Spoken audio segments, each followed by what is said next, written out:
Okay. So mga kababayan, ito. So meron po kasi nahuli na pinsan daw di umano ni First Lady Lisa Marcos sa Roa City. At ito po ay tumatakbong governor. Hinuli po siya ng CIDG sa kasong estafa. Estafa, pati rin po yung gun ban. So ito po si Margarita Cocha ata pangalan nito. Naano nyo ba yun? Press 1 nga dyan ha. Press 1 sa nakabalita nito. So ngayon kasi sabi ngayon ng mga bobong mga DDS na wala pala eh. Yung kamag-anak pala ni Lisa Marcos, scammer eh. Oh. So ang point dito, kamag-anak man o hindi, buti nga nahuli. O di ba? De para sa hindi lang nakakaalam. Marami nag-press 1 ha. Maraming salamat. Susi Shu, balit kamusta mo ako kay Niolo ha? So ito ito yung balita kanina. Okay. Okay. The Criminal Investigation and Detection Group, si IDG. So si General Torre. Arrested gubernatorial candidate and 3 others in Guimaras pala, sorry Guimaras. Roas Torre Guimaras for alleged swindling and violating the election gun ban during an entrapment operation in February 11. Guimaras pala, no? CIDG Acting Director General Nicolas Torre III identified the suspect as gubernatorial aspirant Margarita Cacho. Diba? She allegedly scammed a complainant by falsely claiming to have an influence over the approval of government projects demanding payments of 1 million pesos. Okay. The suspect is also allegedly misrepresented herself as a cousin of First Lady Lisa Marcos. So sabi nga po ni General Torre, misrepresented. So, scam. Diba? Hello po, Angelina Lirio. Okay, thank you po, no? So, so ngayon, the complainant initially paid 400,000 pesos in September 2024, but after receiving the money, the suspect failed to fulfill the promise. Okay. So ngayon mga kababayan, ito. Ayun. Ito siya. So tatlo pala, no? Guimaras pala, kala ko Rojas. Guimaras pala. Okay. So ngayon, ito yung picture. So ngayon, sabi ngayon ng mga bobong mga DDS, di ba? Wala talaga, basta kamag-anak ni Lisa Marcos, scammer. Di ba? So una sa lahat ng kababayan, sabi po ni General Torre, misrepresented daw po ito. So ginamit lang po yung pangalan ni Lisa Marcos, di ba, para makapang-scam. Yun nga lang po, ang sinasabi ngayon ng mga DDS, meron daw po silang ebidensya na magkamag-anak daw po ito si Cacho at saka si Lisa Marcos. So ito nga po yung ito yung ebidensya nila. Siyempre, ano pa ba? Picture. So ito. Nasa kanila galing yan ha, picture. Wow, magpinsan. May picture eh. may picture. Magpinsan na yan.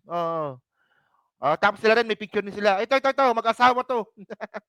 Mag-asawa yan, may picture eh. Puta, parang si Maharlika lang yung level ng utak eh. So ngayon, ano ba talaga totoo?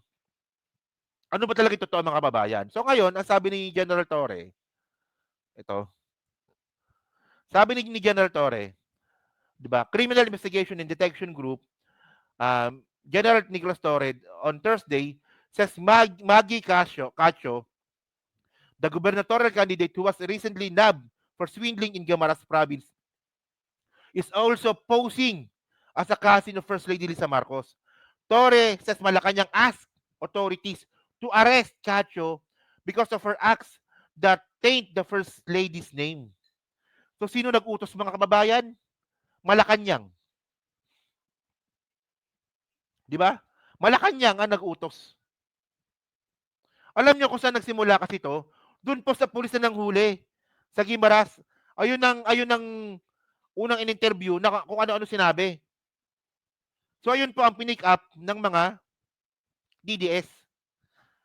So para mas maganda, no, merong video dito si General Torre. May video siya dito. Ano ba 'yan? Ito. Pakinggan natin.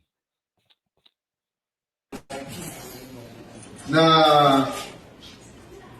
nagpapakilalang very close relative ng First Family.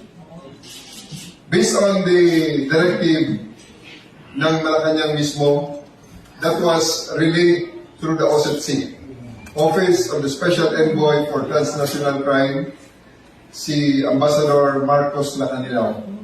Siya ang nagbigay sa amin ng trabaho to, siya ang nagbigay sa amin ng information, at kami ang nag-build up. Because there were reports that the name of the first family is being used dyan sa area na yan ng Visayas ng isang tao na nagpapakilala na kaya niyang mag-influensya para maaprubahan ang mga proyekto at mga promotion and appointments. O, di ba? So ngayon, ito yung point, di ba? Kunwari bobo tayo. Kunwari ako si Maharlika. Kaya, kunwari ako si Joey Cruz, di ba? Magpinsan pala yan eh. Magpinsan yan eh. Oh, sige, for the sake of the bobos for the sake of the bobos argument, magpinsan nga. Pero hindi sila magpinsan na on the record, di ba? Sabihin na nga natin na magpinsan. Mas maganda pa nga magpinsan eh. At least kahit magpinsan, pinahuli. Di ba? Oh. Buti pa nga eh. Buti pa nga eh. Kasi naman kay Duterte.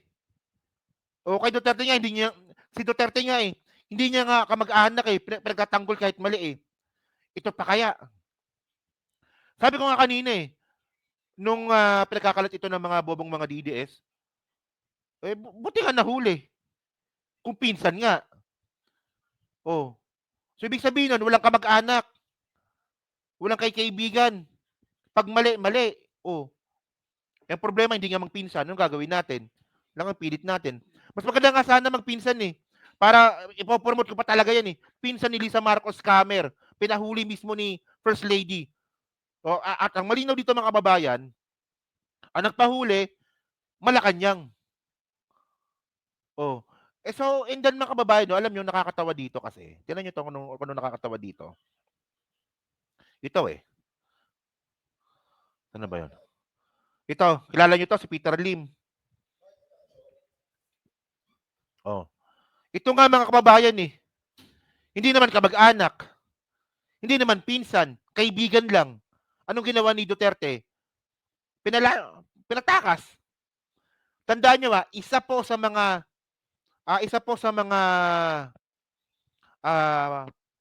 programa, flagship program po ni Duterte, drug war.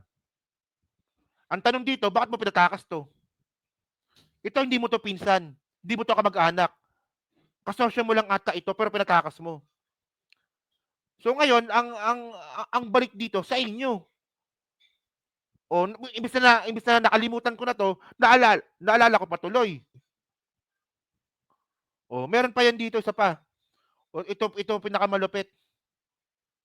O ito si Michael Yang. Isa pa to. O katabi niya pa si Bongo. O kaya ako di ako naniniwala talaga na walang alam si Bongo. Hindi ako naniniwala doon. Si Bongo walang alam sa mga ginagawa ni Duterte. Di ba? Oh. So yun lang ang point ko mga babayan. So pahiya na naman ng mga DDS dito. Actually, napaka-unfair, no? Kung sakali man na ako magiging critic po ng administrasyon po na to, na hindi naman imposible mangyari Ako pinangungunahan ko na kayo Hindi naman po ako loyalista. Hindi rin naman po ako talagang Maka Marcos. Yung sa atin lang po, doon lang po tayo sa tama. 'Di ba? Naniniwala naman po ako na hindi perpekto tong gobyernong ito. Pero hindi naman ito sapat na dahilan na yung imperfection ng gobyerno para bumaliktad. Ang point ko lang dito mga kababayan, no, kung sakali man na darating ang pagkakataon, no, na hindi naman imposible, na maging kritiko po ako ng gobyerno, hindi ko po gagayahin itong ginagawa ng mga DDS. Ang bobo, men. Sobrang bobo. Oh, at tama, ayan ang malupit. 'Di ba? Double standard. Oh, si Baste, bakit si Baste? Oh, actually ayan ang pinakamagandang word talaga sa mga DDS ngayon eh. Double standard. Yung mga kabulukan na panahon ni Digong, yung mga kabulukan na nangyari nung panahon ni Digong, para sa inyo nakalimutan nyo na. For example, nung panahon ni Digong, merong holdapan, merong kidnapan, merong snatcher, di ba? Eh, nangyari din naman ngayon yan. So, para sa inyo, mas, parang nakalimutan nyo na yung nangyari kay Digong kasi ito yung binabatikos ninyo. Parang ang gulo ko, no? So, yun mga kababayan, no? Di ba? So, ano ang point mo? Ang point ko, kung di mo naintindihan, may problema ka sa isip. So, yan, no? So, yun mga ka-streetwise, no? So, kayo po dyan, no? Ano po masabi nyo nga po dito sa ginawa na naman pong katangahan ng mga DDS? So, kayo ba, naniniwala ba kayo na magpinsan sila? And by the way, it doesn't matter. Magpinsan man o hindi, ang importante dito nahuli. Di ba? So, yun, di ba? So, ang tama sa okay. So, yun po. So, pa-comment lang po sa baba at binabasa ko pong lahat yan. At syempre po, dyan din po sa Team Replay, di ba? Pa-like, pa-subscribe at kung di naman kalabisan, pa-share na rin po ng video po na to. So, thank you mga kababayan. Kita na lang ulit tayo bukas. And then, happy Valentine's po sa inyo.